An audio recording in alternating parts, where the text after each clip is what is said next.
And today the title is called The Paradox of Non-Duality. As usual, I did not think of the title.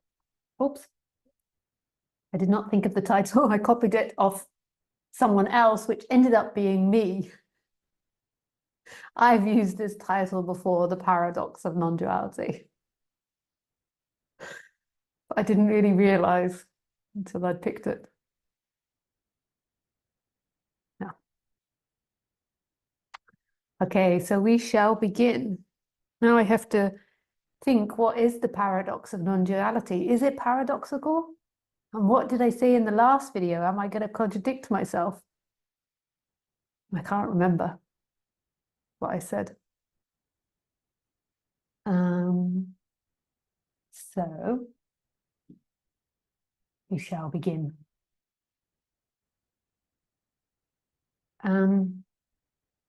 Just a bit of a disclaimer that my preference, I don't even know if it's my preference, I mean, the preference here, the preference that arises is that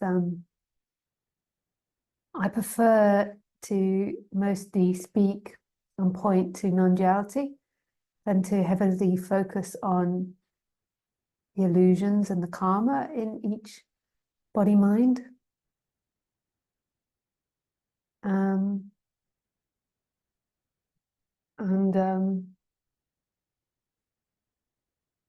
Yeah, that's what happens. And I think it's great if you listen to other teachers that are more interested in pointing out the karma or pointing out the illusions in everybody, pointing out the psychology. But that's not so much what I do here. What I feel like happens here is I'm inviting everybody into a meditation. And that happens by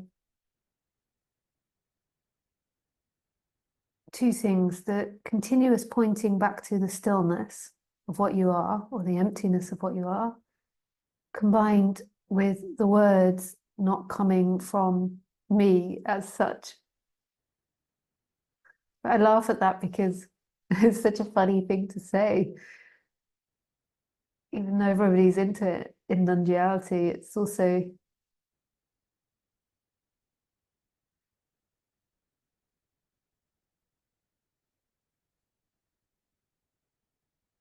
strange thing to proclaim.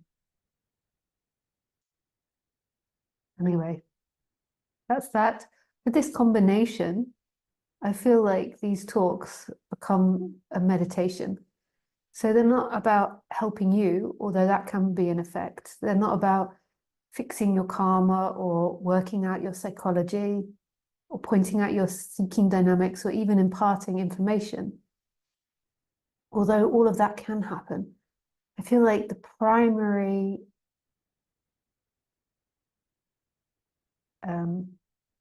element that I have as a teacher or as a speaker of this or a communicator of this, whatever we call, is this sort of meditation that can be brought about when we share in this.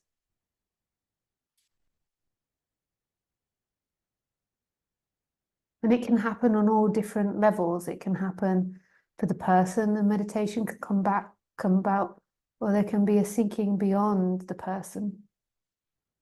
But it's kind of like a vortex that's like sucking you into nothing. I feel like that's what happens here. So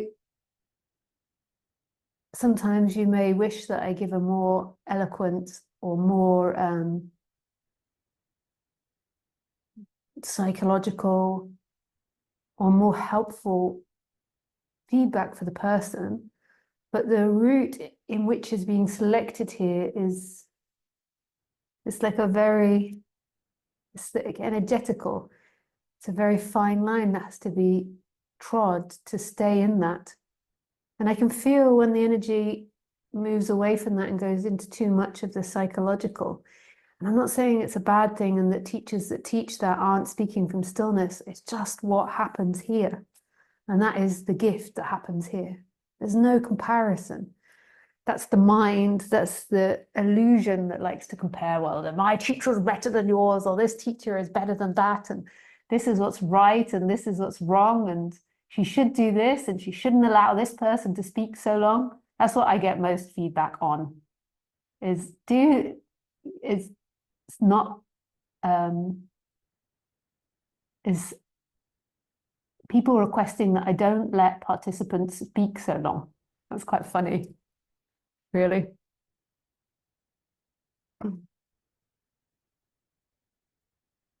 This evening, I'm going to be joining Angelo in a talk from Simply Always Awake. And I was listening to one of his talks just to work out the format in which he uses. And the person that was asking the question took a really long time. I wonder if he also gets this feedback. I really understand it though, when you're trying to ask a question, you're like trying to find the question simultaneously while expressing how you feel, what you want, it's like and then sometimes for some people it comes out in a rather large monologue. And then at the end of it, they say, I'm not really sure what the question is. And then you as a speaker are like,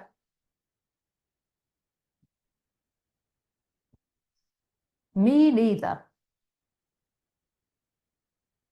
But something always comes. Yeah.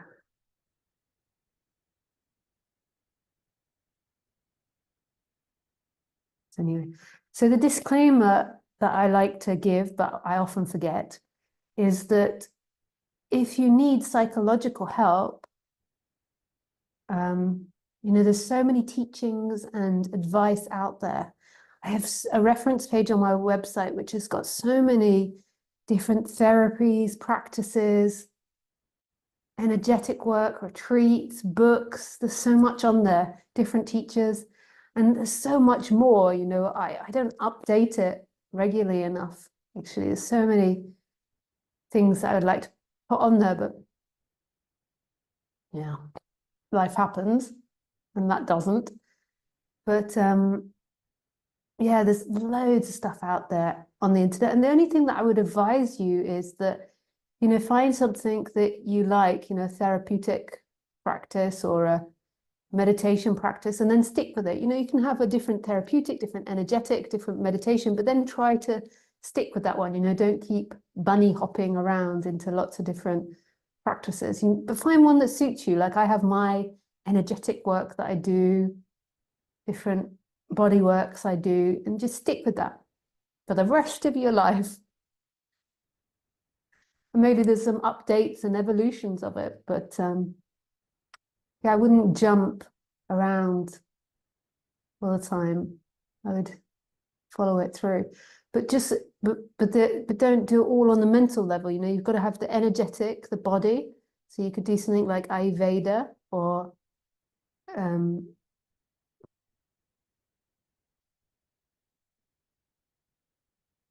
Chinese medicine. You could do the chakras, the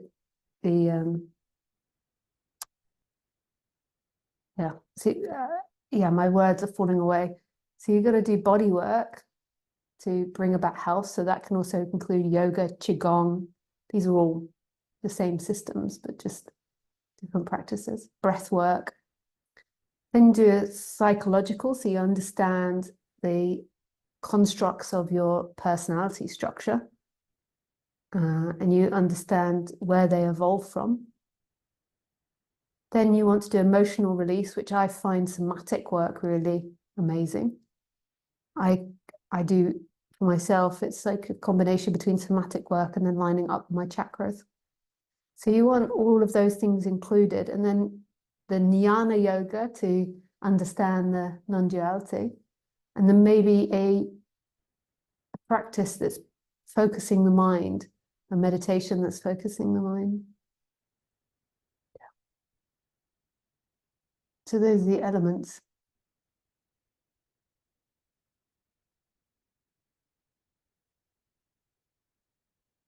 Yes.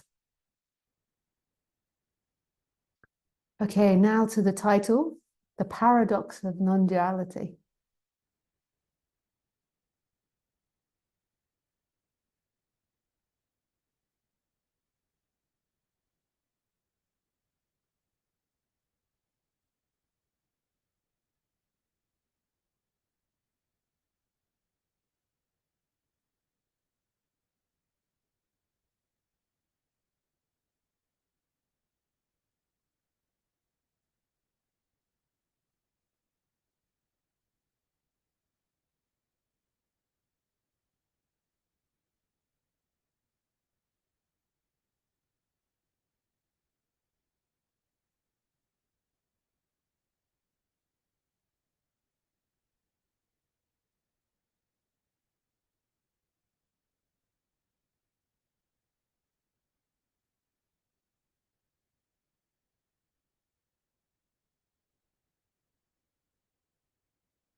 So let me talk a little bit about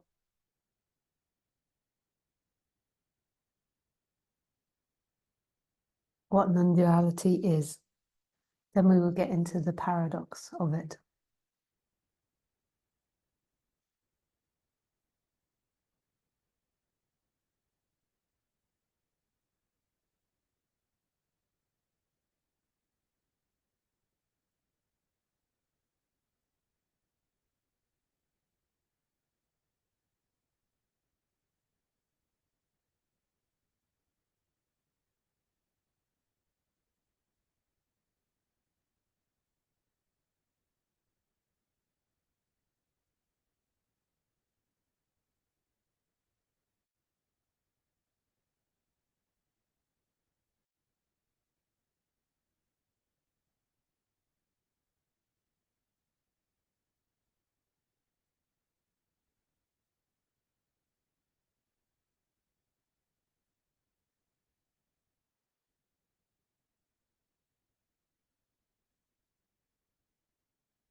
So non-duality is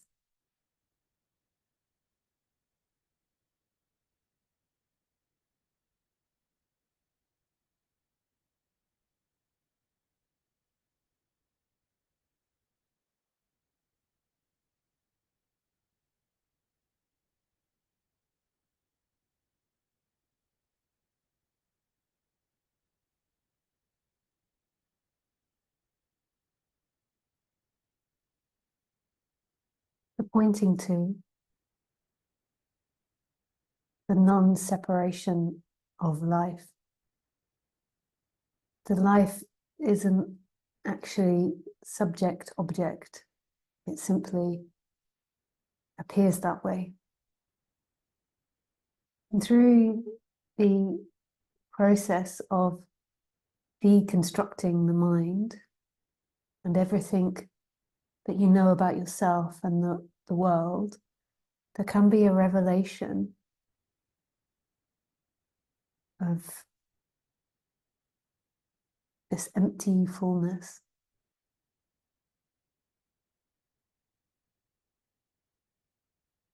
Of life. And here is where you could say there is a paradox, that life, or this, is empty and full simultaneously. But it just sounds like gobbledygook if I just start like that. So what happens in the teaching of non-duality is an apparent process of pointing out different functionings, different apparent levels.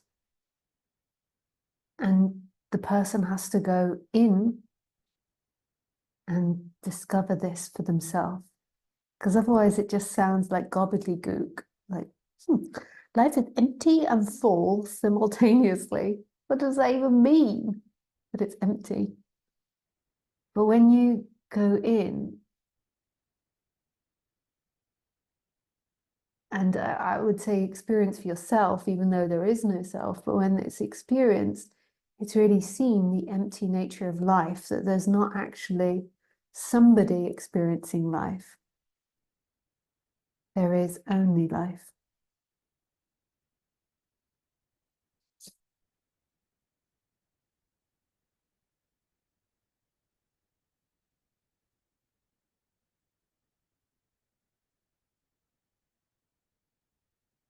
And this is love.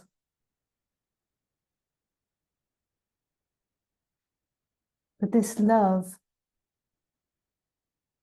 what we truly are is love or life. But this love is lover with emptiness. It has to be accompanied with emptiness. Love can't be contained or owned by somebody. It has to be radically free.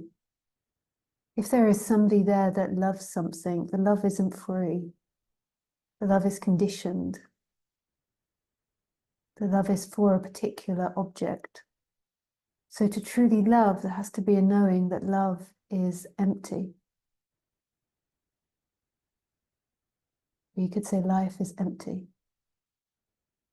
And this is where the love is. And it is such love.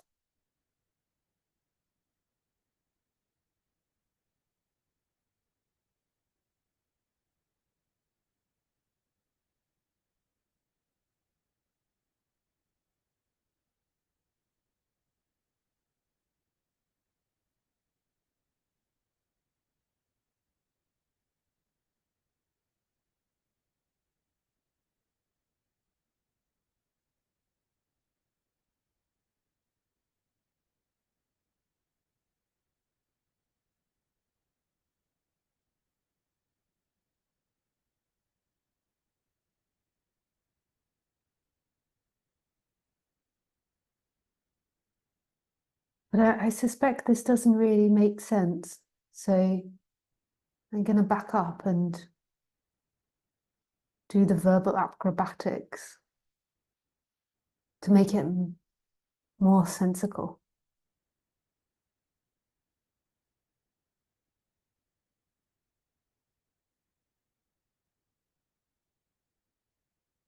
Now I'm getting super blissed out just mentioning the subject. Sometimes what happens when I get really blissed out is I get a feeling of being really stoned. I'm not stoned. I haven't had just had a big joint before we started. I'm not opposed to that, but I haven't. But this happens when, if I get really blissed out, I get really, really feeling of stone. So it's like I get really like sucked. I don't know if other people can relate to this from this subject. I get like really sucked, like a vortex to the spot. And my speaking can become really slow. I can also have the opposite. I can become really fast when I get really blissed out, but this is one of the experiences. And it feels like I get really like sucked to the spot, like boom.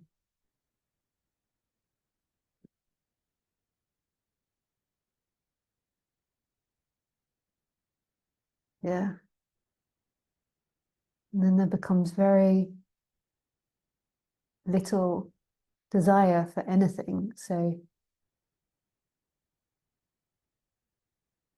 has to be a bit of an internal encouragement to speak. I have to look at my picture on the screen and remember there's people watching. When I say picture on the screen, I mean like in the Zoom. There is people there. Huh. Sometimes this can be an encouragement.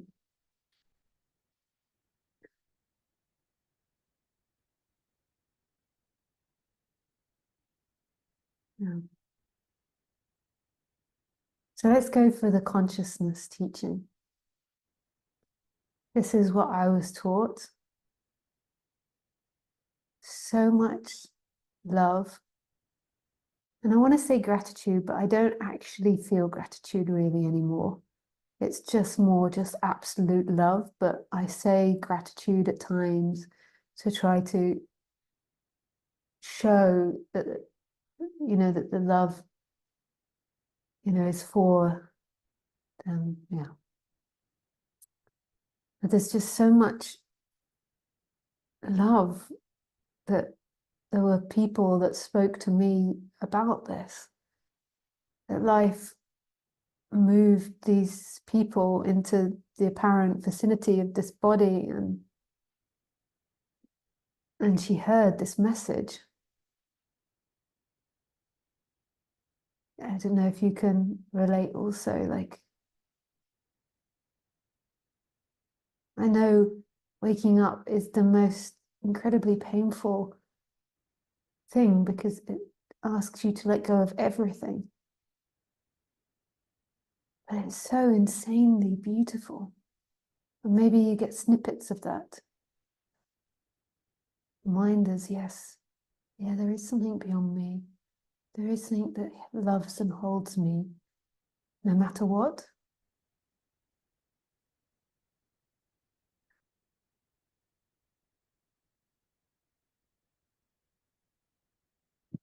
Pardon me. So I got taught it, I mean, predominantly from Ramesh Balsekar, Roger Castillo, Caesar Terrell, Yengaji, this consciousness teaching. And Tony Parsons a little bit, when I used to listen to him in the beginning of the 2000s, he did speak about consciousness a little bit. Oh yeah, and Adyashanti, I think was the other one. And Nathan Gill, it's another one. But predominantly Roger, Ramesh, and Caesar Terrell. So Caesar Terrell used to be in India when I used to go, and he used to do satsangs twice a day, in the morning and the evening. And you can find him on my website. And yeah, I used to, for quite a few years, I would go every year for a couple of months and listen to him twice a day. And there were others. So main is Roger and Ramesh. But there were others in there. And sadly, or beautifully, it was mostly men. But I just say that to encourage people to have a diversity of gender. It was hard when I started seeking because it was prior to it being on the internet. So for me, it was trying to find this message where it didn't cost me too much. I was very young with very little money. Yeah. And yeah, and it's just a lot more easy access to male teachers, maybe because there were more male teachers then, or the female teachers were really unknown.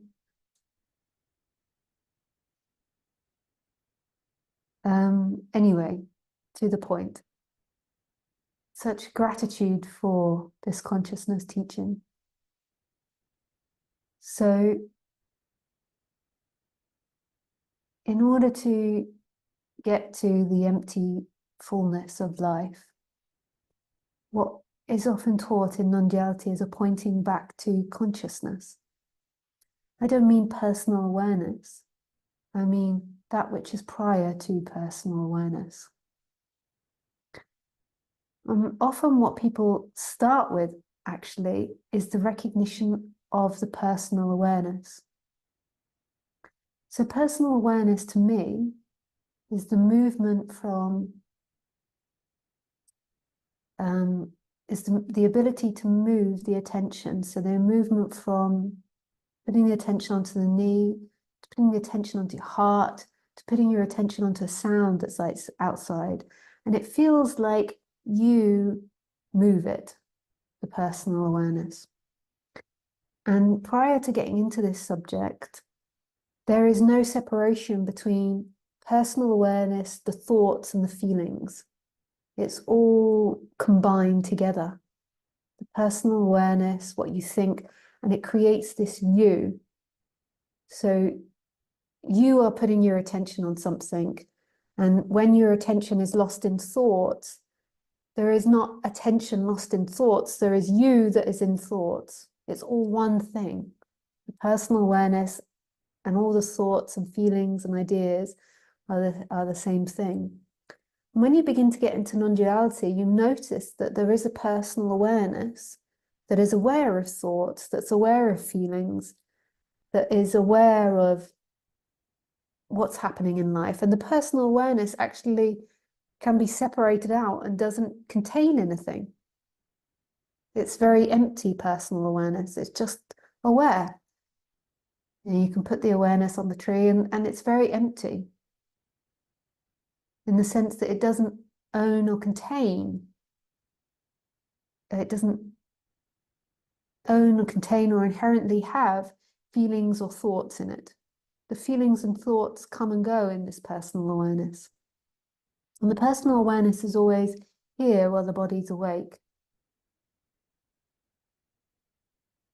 And so this personal awareness is often pointed to, and what happens in the mind at some point is the person or mind or the personal awareness or thoughts, I don't know what it is, turns around and looks at the personal awareness and realizes that the awareness is prior to the thoughts, the feelings, the ideas, and the sensations. And then it develops a practice of what we call witnessing. So it moves its attention into the attention. So it moves attention into attention. And separates from the thoughts, the feelings, the ideas, the sensations. And it develops a practice of witnessing. And this is taught in Buddhism. I was taught this in Buddhism, but it can take a long time to separate all these things out because it's all so squished together, the thoughts and the feelings and the awareness, that it feels like me as a thought and a feeling is moving my attention. And this comes as some form of detachment from what's actually happening in the body. Nisargadatta Maharaj teaches to put the attention in the I am, and it's a similar thing. It's focusing the personal attention, so it's not running off into thoughts, it's not running off into feelings, it's not running off into experiences, it's putting its attention in itself. This is what he might call the witnessing consciousness or something. And the same with Roger and Ramesh. So Nisargadatta Maharaj was Ramesh's teacher, Ramesh was Roger's teacher, and Roger was my teacher. I also used to visit Ramesh in India as well. And Ramesh was my teacher as well, but not like Roger was. Roger was my main teacher. This is Roger Castillo for those who do not know. Yes. So this is what begins to happen. And as you begin to settle down the thoughts, the feelings, and there's not such a running after experiencing, and there's a noticing that the thoughts, the feelings, and the seeking is seeking energy. It's often seeking to have pleasurable feelings. So you separate from the thoughts, the feelings, and you notice that it's often seeking to maintain pleasure and avoid pain. And you notice that when you put your attention in the awareness, the personal awareness, that the personal awareness isn't seeking, the personal awareness is just watching. And this is really freaking profound. This is not something that's like you poo-poo, you know, when that begins to happen, this is a really profound thing. And this isn't detaching from feelings. In a way, it's really embracing them. As you stop seeking, you really begin to feel. And you really get to know the subconscious of the personality because you're not running off into deviations and diversions and illusions. So you really feel, you know, if you feel rejected or hurt or pain, because there's not the running off into the story about it. And then at some point, there might be the noticing that something is watching the personal awareness. Because in order for you to know the personal awareness and have a sense of the personal awareness, there must be something that is conscious of it. And this is where a lot of teachers then say that consciousness isn't it too, because they mix their words. But the awareness is also an illusion. So I'm just calling it personal awareness, because you notice that that's appearing in something, right? So this practice of witnessing is known. There is knowing that witnessing is happening, and who is knowing that?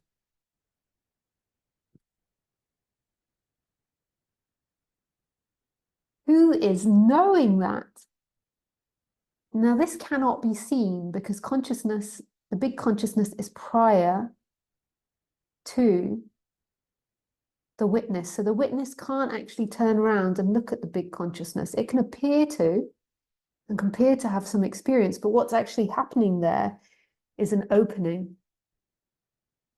Nisargadatta Maharaj, he describes it in his book, I Am That, as like a piece of paper. So you could call the personal awareness like a piece of paper. And then this recognition is like somebody piercing a hole in that piece of paper. So it's not anything to do with the paper, the hole as such, but it's in the paper. So the light coming through the hole isn't anything to do with the paper, but it's the hole is in the paper. So it feels maybe like the personal awareness looks around at the consciousness, or it can feel like you know it in some sort of way, but you cannot know it because it's prior to everything human, the personal awareness, the thoughts, the feelings, the sensations. However, there can be an attempt to articulate it because there can be moments where there's moving back to this consciousness. And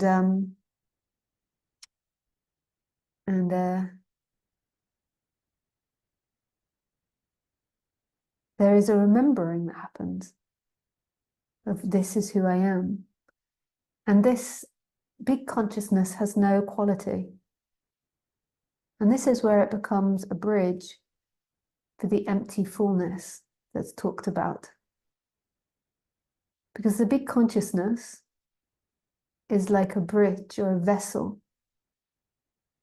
Because on one side, the big consciousness is totally empty.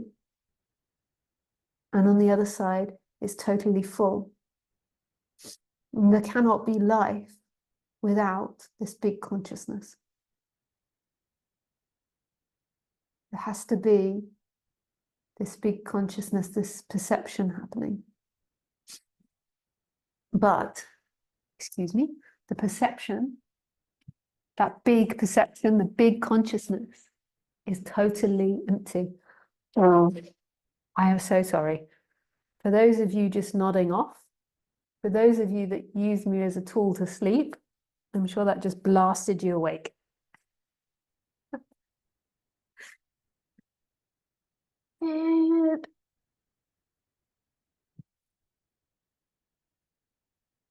It was very interesting learning how someone blows their nose.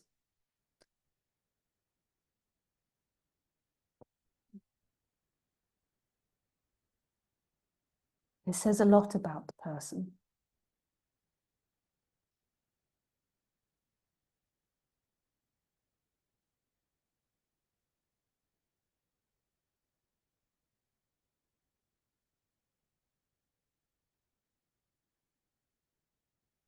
So this big consciousness exists and doesn't exist in a way, because in order for there to be life, there has to be consciousness. But on the other side, in order for there to be life, there has to be no thing and emptiness. So this is where it can be called by some people a vessel or a bridge to the no thing, the emptiness, and the everything. This is such a profound, beautiful teaching, and it changes with each person that speaks it slightly because there's no fixed way to speak this. So I don't say it the same as Ramesh, the same as Roger, the same as Nisargadatta Maharaj, the same as Gangaji. I say it in my own unique way.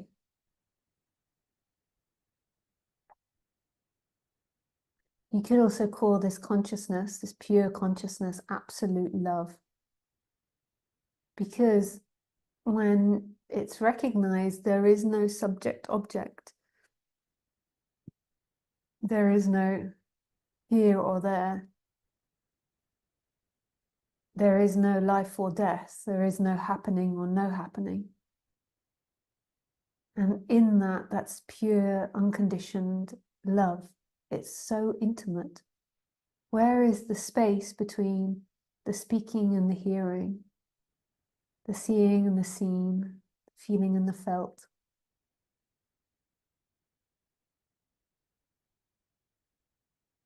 And this is the Satchitananda, the absolute love.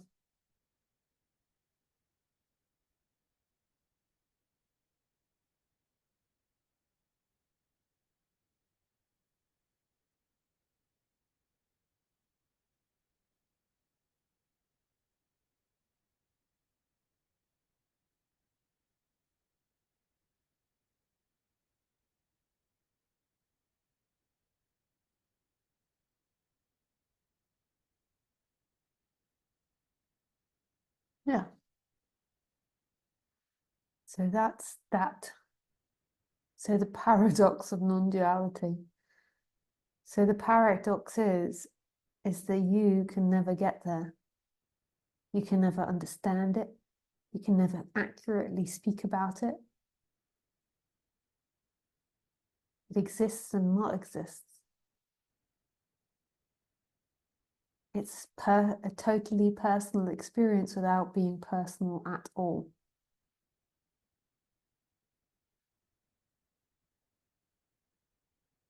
It's a happening and not happening. Yeah, so if you have any questions about what I've just spoken about, or anything that comes to mind from other talks or from your own investigation, you're welcome to write it in the Telegram group. If you're not signed up to that, then you can click on my website and on the live streaming page and sign up to that. And then also you can put your hand up in Zoom as well, and I will unmute you when I see you. Yeah.